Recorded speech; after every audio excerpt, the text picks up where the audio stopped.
Hey there, everybody. Welcome back into another edition of Warchant TV. We are creeping ever so closer to spring football, and we're previewing every single segment for the 2019 Knowles. We've already done running backs and wide receivers. We're going to do the defensive backs now, and I'm not the only person here. We also got Corey Clark joining us from lovely Buford, Georgia. Corey, you were tasked with diving into the defensive backs, quite arguably the most talented and deep part of the roster. Would you agree with that assertion that I just laid before your feet, friend? I would, and also I was wondering for this. I know normally we do videos, and the obviously esteemed and handsome Irish O'Fell does many of them. So, are you using a picture for me, obviously, on this one? Is that true? I wish you could see the photo that I'm using right now, but you can't. Boy. You'll see it in post production. Maybe can you throw in like a Bradley Cooper in there or something, just for like a second, or okay. Some famous one of the actors from the Marvel movie, somebody handsome just for a second before we go back to my bald, pasty face. Well, it's going to be there most of the time that you're talking, Corey, so get to it so we don't stay on you for no reason. Your thoughts, man, defensive backs, I would say I would say it's the deepest position. I also, obviously, it's bringing in the best recruits of this class. And I think it's not only the best recruits, like ranked-wise, like the highest rated, obviously, but I think there's 2 or 3 of those guys that really have a chance to get on the field early, and that's a big deal. I mean, again, I wrote it in the preview, and it's a huge deal. It's not something I really even paid that much attention to until I got in this business. But man, having competition in practice is so important. It's so important. And these guys, like the veterans, the guys that have been here for a while, yeah, they probably think they're entrenched. They probably think they're the starters. But these dudes coming in aren't coming to sit. They didn't come to Florida State to sit. And so I just think that practice and that competition breeds competition. Iron sharpens iron. All those cliches, they're cliches for a reason because they're true. So I do expect the secondary. It was maligned last year with good reason. I think it will be better, perhaps much better, in 2019 because of the guys they brought in. I feel like it was maligned for no good reason because I feel like there was so much talent there, and I've struggled for so long, Corey, on the whole coaching versus talent thing. That's the one position group that, I mean, guys like Asante Samuel, Stanford Samuels III, Hamza Nasruddin, these are really talented young men, dynamic talents, athletic guys, rangy, physical, good tacklers.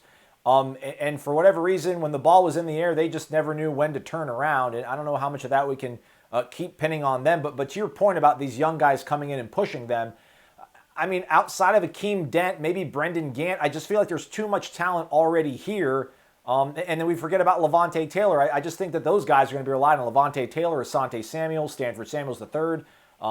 Just at the cornerback position alone, that it's going to be hard to see these guys, whether it's an Akeem Dent or a Brendan Gant, come in unless it's some sort of, special package. I feel like the knock on Akeem Dent, if you talk to a guy like Michael Langston, is he might need to gain a little bit more weight and get a little bit bigger. So, I mean, maybe you bring him in red zone where you don't have to worry about him necessarily tackling in the open field. But I like what they already had last year, and I just would hope that with one more year of seasoning that they'll be good enough. And I'm not counting on these freshmen to do a lot, but you don't seem to agree with that.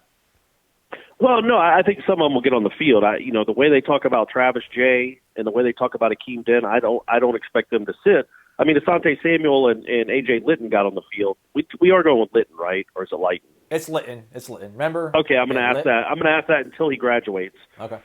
Yeah, but so those 2 guys got on the field too, and I do think you hope you avoid injuries. But again, I also think that sometimes freshmen play. I mean, if they're good enough, they play. If Akeem Dent's good enough and he's here for the spring, if he has a really good spring and impresses these coaches, it happens. I mean, look, and I know none of these guys are Jalen Ramsey, but when the 2013 season started, I didn't expect Jalen Ramsey to get a lot of playing time. They returned the entire secondary. Nick Wason was a good college cornerback. And I'm like, well, P.J. Williams had never played, and then these guys beat him out. I'm not saying that I think that – in fact, I don't think that Levante Taylor and Stanford Samuels III are going to get beat out of those positions. But I do think they will split time. I don't think they'll be playing 70 snaps like Brian Burns did last year. I think they're going to develop depth, and I think that's a really good thing for this program and for this secondary. And again, no matter what kind of impact they make in the games, and I do think at least the top 2 or 3 in this class will be on the field and make some plays.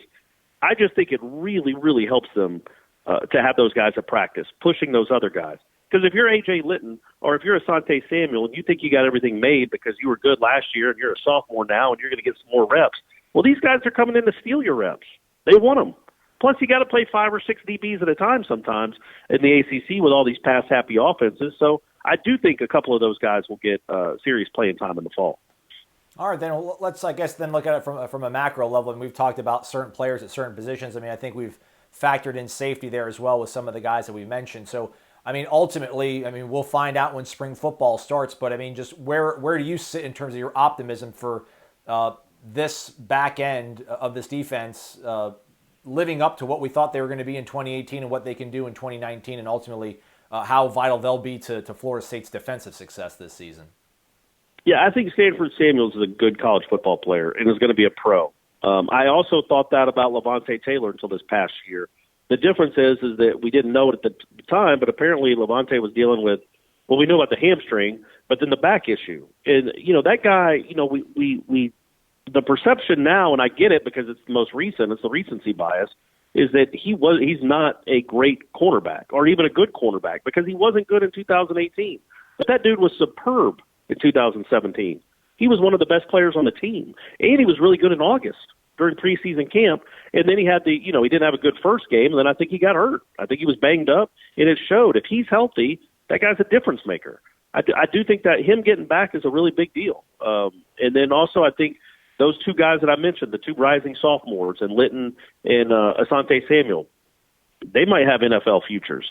And then we don't know about but I was impressed with both of them. They flashed a lot at times. Well, not a lot, but they had flashes last year as freshmen, and I think they can. They're just going to build on that. And then again, you look at 2 or 3 of these newcomers. You know, you never know. We don't know if Akeem Dent is awesome. Everybody else that gets paid to know that stuff seems to think he's really good, and they're certainly really excited about him and Gant and Travis Jay for sure. That you have to think, okay, well they got a chance to have 7 or 8 guys that could, and that's just mainly. I know Gant's a safety or projected as a safety, but I think they're really deep at cornerback. And I think that's a really good thing when you're thinking about having on a 3rd and 13 to have to cover a slot receiver. Get as many long cover corner guys as you can on the field. And I think they got plenty. I don't know if a team outside of maybe in Alabama, and I don't even know their roster, but I just assume they got a bunch of first-round picks in the secondary, has this kind of depth, 4- and 5-star depth that the Florida State secondary does. It's just a matter, again, of playing like it. I mean, again, we've seen signs. It's not like they get burned all the time. Sometimes it's just a matter of turning around and making a play. We've seen signs that they can do it. They're good players. You hope they put it all together and have a really good year and a really good bounce-back year from last year.